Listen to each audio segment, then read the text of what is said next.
Ito po, nagsabi itong isa sa mga kakamping, umaangal po siya, no? Hindi pa rin po sila makaget over sa pag-atras ni VP Sara Duterte sa confidential fund. Kaya hindi pa rin po nila alam ngayon. Nangangapa pa rin po sila. Siguro hanggang ngayon, yun pong kanilang mga sinusunod sa kampanya laban sa mga Duterte, sa mga Marcos, ay hinihintay pa nila ng kung ano yung gagawin. Meanwhile, ito po ang reaksyon ng isa. Sa ano po, no? Sabi ni Sara Duterte, we will no longer pursue the confidential funds. Ang nga pala, ang napupuna ko, ang tinitira nila yung salitang divisive, no?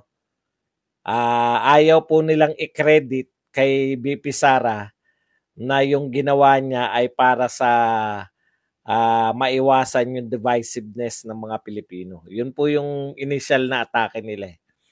We will no longer pursue the confidential funds. Why? Because the issue is divisive, and as the Vice President, I swore an oath to keep the country peaceful and strong. Yan po ang sinabi ni BP Sara, no? Para maiwasan daw po yung pagkakawatak-watak ng mga Pilipino. Kahit po gaano kaganda ang layunin niya sa confidential fund ay inaatras na niya. Ganda, di ba? Pero dahil hindi po matanggap, sabi ko nga, ulitin ko na naman, kung ang hinihiling nyo ay sana mawala yung confidential fund at nagdeklara po si Sara Duterte na hindi na niya ipupursu, dapat ang reaksyon nyo, salamat BP Sara at nakinig kayo sa amin. Salamat BP Sara at kayo nakinig sa sambayan ng Pilipino o kung ano pa man, no? Pero hindi, galit po yung galit pa rin po yung ibinato nila. Sila na humingi niyan. Hiningi po nila na sana mawala na yung confidential fund, sana ibasura yan. Hindi nga po na dumating tayo sa pagbabasura, mismong si Sara Duterte na po, mismong Vice President na ang humingi, no, ng ayaw na niyang ipursu. Talagang ganun. Galit pa rin sila ngayon dahil hindi po pwede. Hindi po pwedeng hindi mo ipursu. Wala na kaming issue. Okay, ito po ang kabubuhan ng isa. Mga Duterte ang divisive. Alam mo kagad. Alam mo kagad na galit eh. Bakit daw divisive ang mga Duterte? Tuloy natin ang pagbabasa. Mga Duterte ang divisive. Dati wala naman dilawan o pinklawan. Mga binayaran yung trolls ang nagpasimula sa paghahati-hati sa mga Pinoy into groups. Kailangan nyo kasing gumawa ng kontrabida dahil wala kayong maibida. Incompetent kayo, dagdag kayong pahirap. Tindi, no? O kung incompetent yung mga Duterte, bakit nanalo yung anak? Kung incompetent yung mga Duterte, bakit tinambakan si Kiko ng anak ni Duterte? Di ba? Kaya wala sa hulog itong mga to. Naniniwala ba kayo na yung mga Duterte, ang mga trolls daw ng Duterte, ang nagpasimuno ng pagbabansag? Wala pa pong YouTube, wala pa pong Facebook. Alam ko, sa Facebook at YouTube lang naman na nagkaroon ng mga tinatawag na trolls, di ba? Nung nagkaroon ng social media. Wala pa pong social media. Alam ko, ang tawag na sa mga follower ni Cory ay mga dilawan. Hindi ko po alam, kami pala. Tayo pala. Kailan lang naging presidente si Duterte? 2016. Matagal nang dilawan ng tawag diyan sa inyo. Di ba? Kaya naman tinawag na pinklawan kasi nga ayaw nyo maging dilaw. Di ba? Gusto nyo pink kayo. Kaya pinklawan dahil dilawan din kayo na nagpalit lang ng kulay. Hindi po mga Duterte nagpauso ng mga bansag-bansag sa inyo. 1986 pa po, dilawan na tawag dyan sa mga kori-kori. Kayo naman, no? Kaya kayo talunan eh. Mga bobo talaga. Mga bobo talaga kayo. Okay, ito pa isa. Si Betty O'Hara. Tignan nyo kung paano po sila mag-react, ha? Kung matino kang tao, ulitin ko lang, kung matino kang tao at yung hinihingi mo ay pinagbigyan ka, magpapasalamat ka, di ba?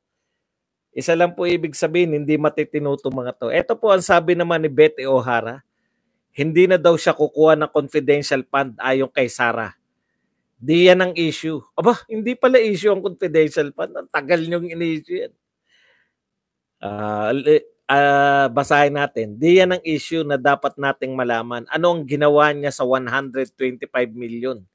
Hindi ata interesado ang ating mambabatas para dyan. Kasi nga, di naman nila pera yung winaldas ni Sara. At magnanakaw din naman sila. Damay-damay. Yan lang ang kaya nyo sabihin, magnanakaw si Sara. Ano yan, binulsan niya 125? Manang Betty, alam ko po may edad na po kayo, baka kulang po kayo sa ano, no, sa hearing aid. Manang Betty, pasensya na po. May nagsampa po na po ng kaso sa 125 sa Supreme Court. Intayin nyo na. Kasi kahit ipaliwanag sa inyo yan, hindi nyo rin naman maintindihan eh. Ha? Bugok kasi kayong mga dilawan at kakamping. Kaya maghintay na lang kayo ng hatol ng Supreme Court. Pwede ba? Okay. Ito po. Aba, ito pa lang si congressman na, kilala niyo yung congressman na nagdrama, na nag-resign. Tinatanong lang kung sino yung nagsabi na masama kay Franz Castro. Nag-resign. Ito pong si Deputy Speaker Dong Gonzales. Ngayon ko lang natuklasan, may kaso pala to. Kaya nakalagay dito. Nakakapagtaka ba kung lumipat with dramatic exit si Congressman Dong Gonzales? Ayun naman pala, may kaso ka naman pala, Dong Gonzales. Kaya nga, di ba? Political survival, lilipat kung sino nasa poder. Good riddance. Maganda po yun. No? Na nagsilayas na kayo sa PDP laban. Kayo pala kakaso-kaso. Ang para magkaroon lang po kayo na ideya, binasa balita po yan sa Rappler. Ayan, no? Pampanga lawmaker sued for graft in 612 million flood control projects. Aba, may kaso pala yan sa flood control. Kaya naman pala ganun ang drama niya, no, sa paglipat. Alam mo, hindi ka na sana mapapansin congressman super drama ka nang lumipat di ba? Doon ka pa sa floor nagsabi na I resign. PDP laban. Grabe naman. Yung pala may kaso ka, magkano na nga uli yan? 612 million flood control projects. Hindi na tayo magtataka. Kasi si Kimbo kaya ba? Bakit kaya nagdrama rin? Matutuklasan din natin yung mga yan. Okay, punta na po. Di ba, ang dami po lumilipat na congressman ngayon Hindi naman po nagdrama ng katulad ng drama nitong tao na to. Okay, punta na po tayo rito sa iba pa. Bago kay Trillanes. Ito pa isa. Nag-react na naman sa divisive, no? Divisive lang ba? When Senate got hold of the justification of Office of the President CIF and that of the OVPs, everyone knew the OVPs cannot be approved. Hindi, no? Nung matanggap daw ng Senado yung justification kung bakit dapat bigyan ng confidential fund ng Office of the President, okay daw. Pero yung sa OVP daw, hindi raw okay.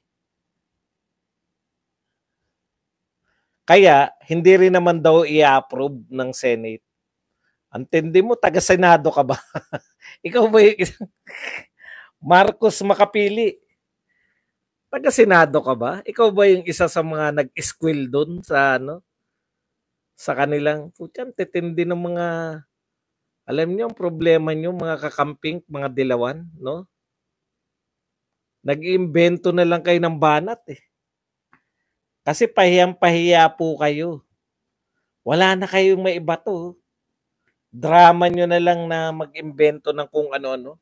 Imbento na lang po yan eh. Biruin mo daw, nung nakita daw ng mga senador, bakit senador ka ba? Nakita mo na hindi karapat dapat bigyan dahil sa justification? Wala talaga itong mga to. Paano nga naman hindi sila magagalit?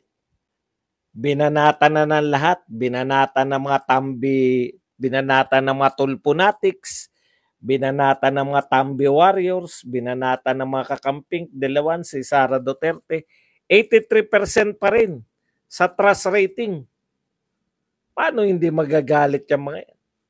Kaya ang tanging nasabi po nila sa rating na ito, ito po, ang sinabi ng Fight the Marcos Duterte Trolls, lies, damn lies and surveys.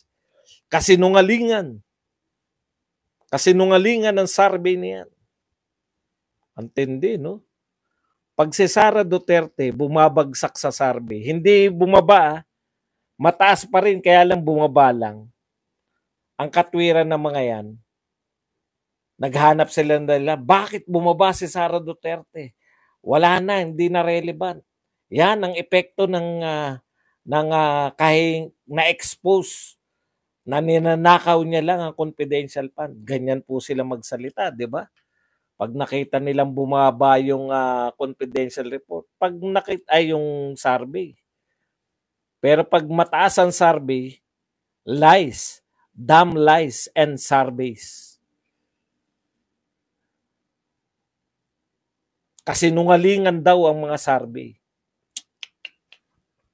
Hanggang 2028, kasinungalingan ng survey. Ha? Makita nyo ngayon, after nitong pakikipag-matigasan, makita nyo po, sa bagong expose ni Rapi Tulfo, o di ba number 1 na si Tulfo, pangalawa na lang si Sara Duterte. Pero natitiyak ko po sa inyo, after po nito, yung nilantad na naman ni Tulfo yung galit niya sa PTA, no? Pag na-realize po ng mga Pilipino na ang issue lang ni Tulfo ay electric fan, na kayang lutasin kahit sa barangay level, hindi kinakailangan ng senador, no? Kayang lutasin ng pangkaraniwang principal ng maliliit na school. Yun ang pinagkakaabalahan niya. Yung PTA po, hindi ko po alam baka nung grade 1 lang ba ako nagsimula yung PTA? Malamang may mas matanda pa sa akin dito. Kasi grade 1 pa lang ako, may PTA na eh. Kailan ba nagsimula yung PTA na yan? Nung grade 1 lang ako?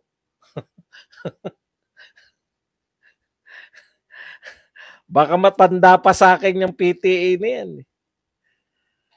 Ang kino-question ni Tulfo, yung very existence ng PTA. Hindi niya lang po madirekta na ipatigil na yung PTA. Kasi, kita nyo kung ayaw niya rin lang tumulong yung PTA, kasi sabi niya ganito may MOE naman. Bakit pa humihingi sa PTA? Kung ayaw niya sa PTA, na mas matanda pa sa amin lahat, maski po sa ibang bansa may PTA, no? Nakikita po unti-unti, excuse me po, na-expose niya po ang kanyang sarili. Mahirap po yan. Pag napapahiya pala si Tulfo, hindi nakakalimot. Napahiya po siya, inulit-ulit niya. Sinabihan po ako na gumawa daw ako ng batas. May batas na pala. No? Matindi po to. Ngayon po siguro nag-iisip na mga Pilipino. Kasi ang taas niya na sa rating. Number 1 na siya Delikado, dalawang attitude po ang nakita natin kay Raffy Tulfo. Yung attitude po na hindi niya kayang patawarin ang mga taong nakapagpahiya sa kanya. Yung mga, alam niyo po, pag, pag po tayo ay mga leader na, imposible pong hindi ka, may panahon talaga na mapapahiya ka eh. Dahil hindi ka naman perfecto. Sa madaling salita po, si Raffy Tulfo na ine-expose niya yung sarili niya na once na mapahiya siya sa isang bagay, hindi niya makakalimutan yun. Hindi siya makaka-move on. Gagawa't gagawa siya ng paraan para yung kung saan siya na mapahiya ay makabawi siya. Ikalawa, very petty ang mga issues na dinadala niya. Kahit hindi niya direktang sabihin na ayaw niya, gusto niya nang buwagin ng PTA. Yun po ang kahulugan nun eh.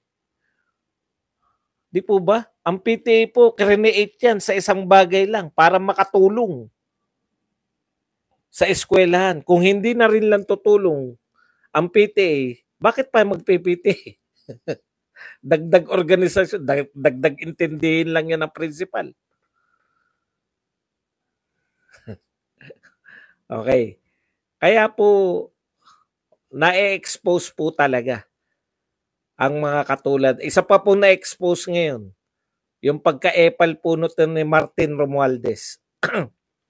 1897, imagine, 1897 may PTA na. Tapos gusto mong gawin na pawalang silbi ang PTA dahil naging senador ka. May nabasa kang batas na kahit bali-baliktarin mo yan eh. Yung batas na binabasa mo, walang sinasabi diyan na bawal tumulong ang PTA sa eskwelahan. Ngayon, yung pagtulong na yun po yun. Pagdodonate. Kung hindi ka maniningil, ano madodonate mo?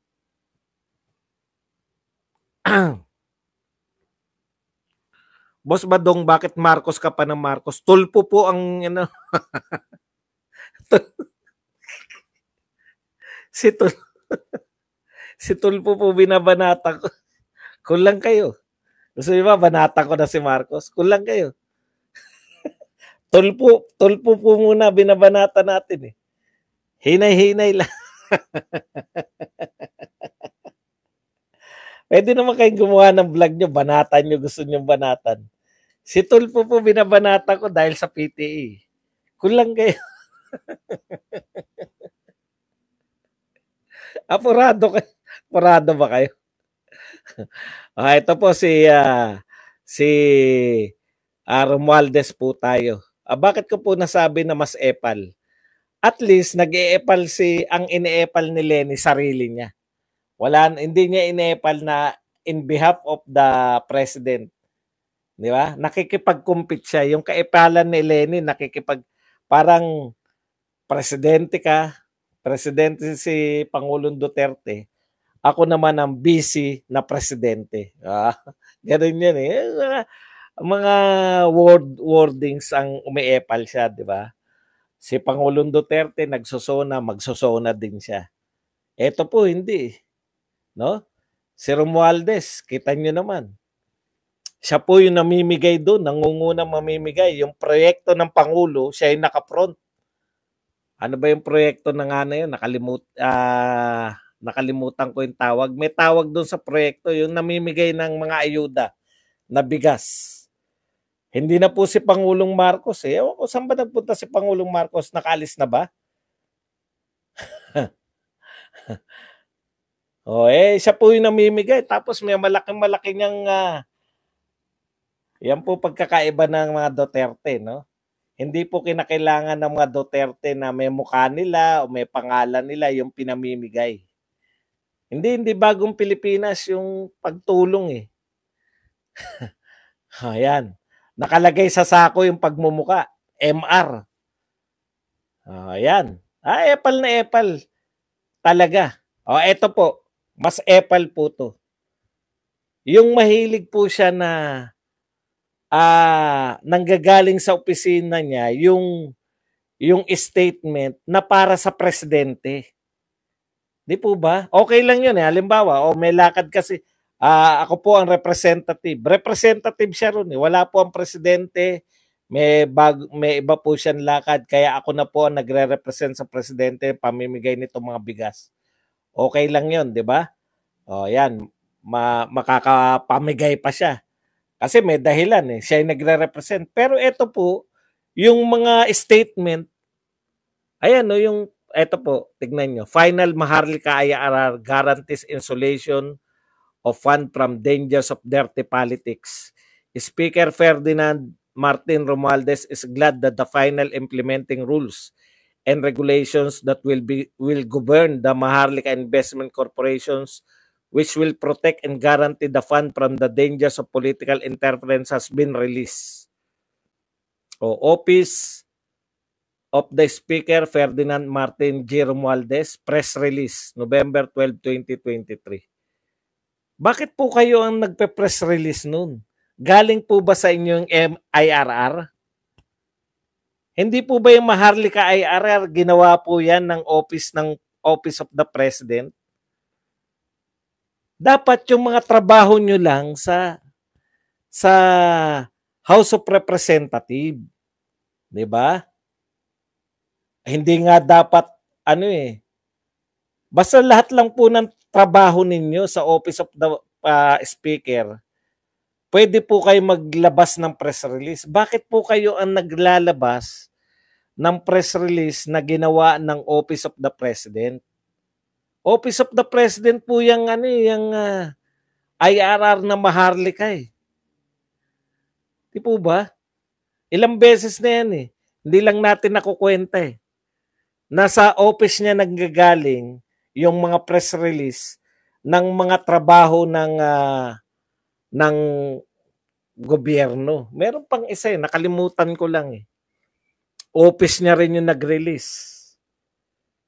Kahit mga simpleng pahayag lang po, di ba? Hayaan niyo po yung Office of the President ang mag-release. Kaya po namin nasasabi na kayo ay epal. Titindig ako! Tamayo tayo! May islang. Punta na po tayo sa atin pong main na balita. Ito po ang sinabi ni Antonio Trillanes, no? Merong plano itong ibang puwersa na bumalik sa poder. Grabe talaga utak nito ni Trillanes, no? Walang humpay, no? Talagang todo atake. Umaatake lang naman yan tuwing malapit eleksyon, di ba? Pag mag-eleksyon na, magpaparamdam siya. Matagal mananahimik yan, pero pag malapit na eleksyon, teka, okay, kailangan maramdaman na ako. Ito po, merong plano itong ibang puwersa na bumalik sa poder. By any means yan. If you're talking about Duterte and GMA has done it with President Erap. Alam po ninyo, naroon po ako ng naroon po ako nung EDSA 2. Hindi po ang utak nun si GMA, siya lang po nakinabang. No? Ang lahat po ng yung mga dilawan po ang nagplat laban kay Erap. Mga dilawan po yan. Actually, late na po si GMA. Hindi pa po siya bumibitaw kay Erap kasi vice president siya ni Erap at that time. Alam ko po yan dahil naroon na ako sa EDSA 2 eh. Hindi po dahil maka-GMA ako, hindi po. Pero dahil gusto ko masaksiyan yung EDSA. Wala ako nung EDSA 1 eh. Bata pa ako noon eh. Nasubaybayan ko na yan dahil may edad na, maano na ako niyan, aware na ako sa politika. No? Hindi po plinano ni GMA yan. Actually, nakinabang lang si GMA. Mga dilawan po yan. Sila Cardinal Sin. Buhay pa ba si Cardinal? Teka lang. Teka lang, easy. Basta ang tinitiyak ko, nariyan yung si Sok. Mga oligarko po, tsaka mga oligarko nakita ko ron, sila Sobel Ayala nakita ko ron. Kaya mali yung ano na yan, na si Jeme yan. Jeme has done it with President Erap. Wala lang silang magawa. Gusto lang nila mawala si Erap. Nagkataon na Vice President si Jeme. Patay na. Si Sok. Basta may yung CBCP kasama dyan sa ano na yan. Okay. Tapos itong si Duterte, hindi ito nakaranas ng buhay na wala sa poder. Alam ko, kayo ba naniniwala na gustong-gusto ni Pangulong Duterte na nasa poder lagi siya? Alam niyo ito, real talk ha. Ang taas po na rating, ay kung gusto po ni Pangulong Duterte, kung ayaw niya talaga magretiro, pwede po siyang tumakbong senador noong 2022, di ba? Pinatatakbo natin siya na tumakbong senador. Hindi po ako naniniwala rito na gustong-gustong bumalik sa poder. Hindi yan makahinga until makabalik sa poder. Plus the fact na under threat siya. Dito na siya nasira. No? Plus the fact na under threat siya ng ICC case. So it's a matter of survival for him and physical freedom. Yan. Inaakusahan niya to sila BP Sara, si Duterte, si Jeme. Particular yung dalawa, si Jeme at si Pangulong Duterte ng destabilization. Ikaw lang yung naniniwala sa kwento mo. Hindi pa rin namin makakalimutan yung bikoy-bikoy niyo. Ang galing niya magkwento, no? Ang galing niyang gumawa ng kwento. Believe din ako sa mga nag-i-interview rito. Ang tatalino. Yan si Ed Lingaw. Di ba Ed Lingaw, mahilig kang yung mga fact check. Bakit hindi mo kaya sa ini-interview mo na itama yung mga pinagsasabi niya?